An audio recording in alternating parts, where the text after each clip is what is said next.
You, John Fitzgerald Kennedy, do solemnly swear I, John Fitzgerald Kennedy, do solemnly swear that you will faithfully execute the office of President of the United States that I will faithfully execute the office of President of the United States and will, to the best of your ability, and will, to the best of my ability, preserve, protect, and defend the Constitution of the United States. preserve, protect, and defend the Constitution of the United States. So help you God.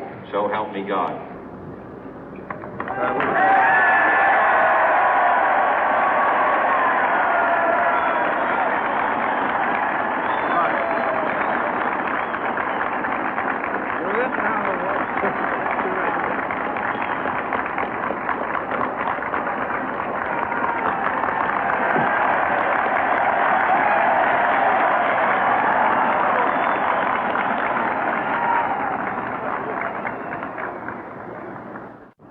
Vice President Johnson, Mr. Speaker, Mr. Chief Justice, President Eisenhower, Vice President Nixon, President Truman, Reverend clergy, fellow citizens. We observe today not a victory of party, but a celebration of freedom, symbolizing an end as well as a beginning, signifying renewal as well as change. For I have sworn before you and Almighty God the same solemn oath our forebears prescribed nearly a century and 3/4 ago. The world is very different now, for man holds in his mortal hands the power to abolish all forms of human poverty and all forms of human life. And yet the same revolutionary beliefs for which our forebears fought are still at issue around the globe. The belief that the rights of man come not from the generosity of the state, but from the hand of God. We dare not forget today that we are the heirs of that first revolution. Let the word go forth from this time and place to friend and foe alike that the torch has been passed to a new generation of Americans born in this century, tempered by war, disciplined by a hard and bitter peace, proud of our ancient heritage, and unwilling to witness or permit the slow undoing of those human rights to which this nation has always been committed and to which we are committed today at home and around the world.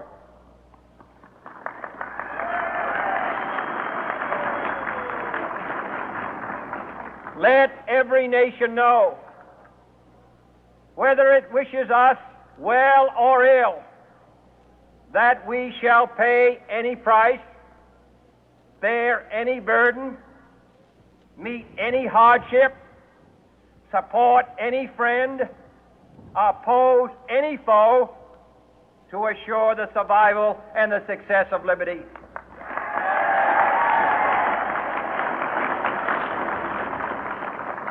This much we pledge and more.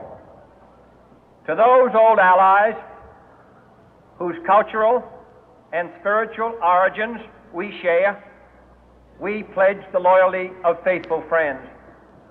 United, there is little we cannot do in a host of cooperative ventures. Divided, there is little we can do, for we dare not meet a powerful challenge at odds and split asunder. To those new states whom we welcome to the ranks of the free, we pledge our word that one form of colonial control shall not have passed away, merely to be replaced by a far more iron tyranny. We shall not always expect to find them supporting our view, but we shall always hope to find them strongly supporting their own freedom, and to remember that in the past, those who foolishly sought power by riding the back of the tiger ended up inside.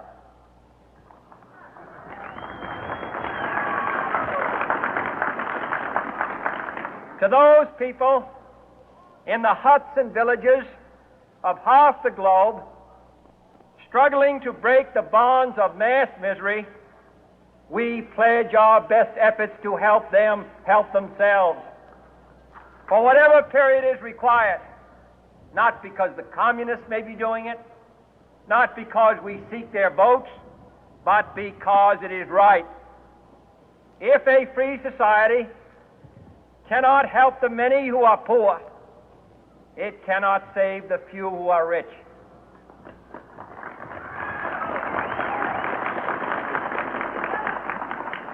To our sister republics south of our border, we offer a special pledge to convert our good words into good deeds, in a new alliance for progress, to assist free men and free governments in casting off the chains of poverty.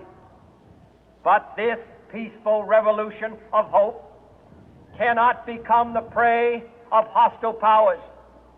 Let all our neighbors know that we shall join with them to oppose aggression or subversion anywhere in the Americas. And let every other power know that this hemisphere intends to remain the master of its own house.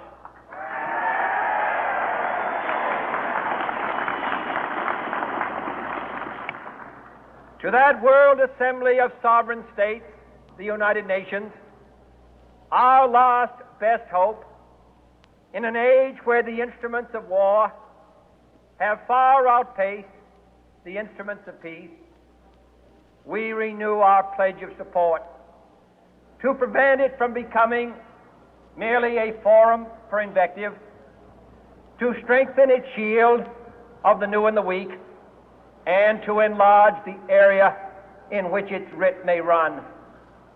Finally, to those nations who would make themselves our adversary, we offer not a pledge, but a request that both sides begin anew the quest for peace. Before the dark powers of destruction, unleashed by science, engulf all humanity in planned or accidental self-destruction, we dare not tempt them with weakness, for only when our arms are sufficient beyond doubt can we be certain beyond doubt that they will never be employed.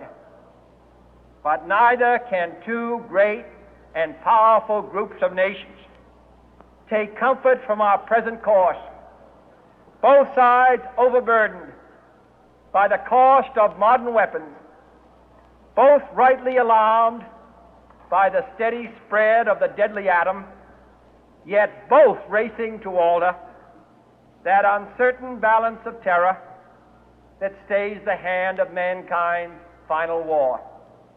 So let us begin anew, remembering on both sides that civility is not a sign of weakness, and sincerity is always subject to proof. Let us never negotiate out of fear, but let us never fear to negotiate.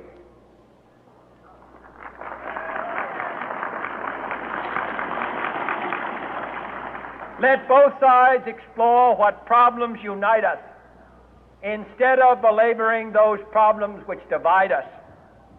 Let both sides, for the first time, formulate serious and precise proposals for the inspection and control of arms, and bring the absolute power to destroy other nations under the absolute control of all nations.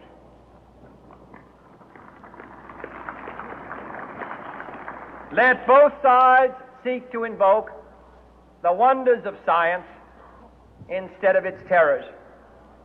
Together, let us explore the stars, conquer the deserts, eradicate disease, tap the ocean depth, and encourage the arts and commerce. Let both sides unite to heed in all corners of the earth the command of Isaiah to undo the heavy burden and let the oppressed go free. And if a beachhead of cooperation may push back the jungle of suspicion, let both sides join in creating a new endeavor, not a new balance of power, but a new world of law, where the strong are just and the weak secure and the peace preserved. All this will not be finished in the first 100 days, nor will it be finished in the first 1,000 days, nor in the life of this administration, nor even perhaps in our lifetime on this planet. But let us begin.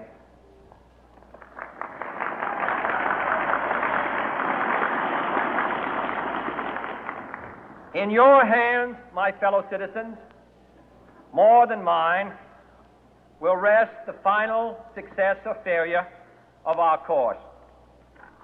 Since this country was founded, each generation of Americans has been summoned to give testimony to its national loyalty. The graves of young Americans who answered the call to service surround the globe.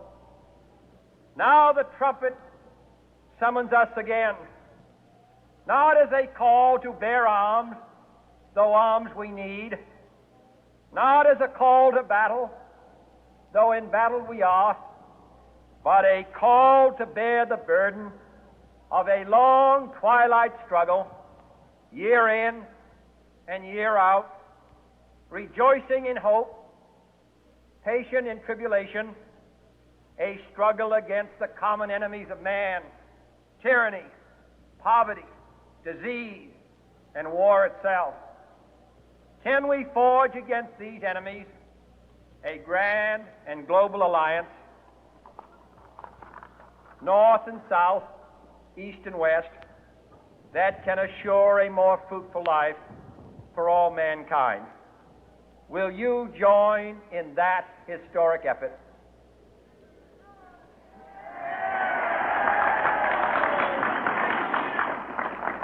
In the long history of the world, only a few generations have been granted the role of defending freedom in its hour of maximum danger. I do not shrink from this responsibility. I welcome it.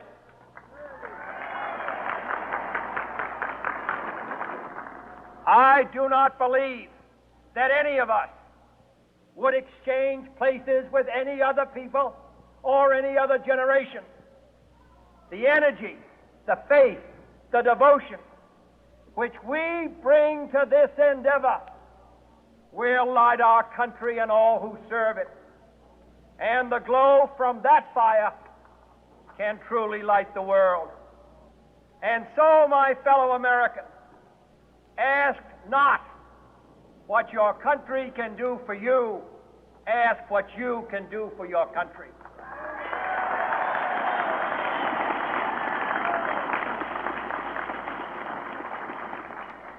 My fellow citizens of the world, ask not what America will do for you, but what together we can do for the freedom of man.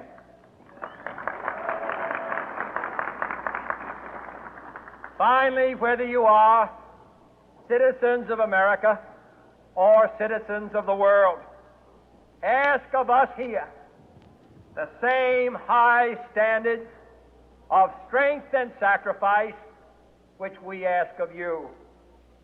With a good conscience, our only sure reward, with history the final judge of our deeds, let us go forth to lead the land we love, asking His blessing and His help, but knowing that here on earth God's work must truly be our own.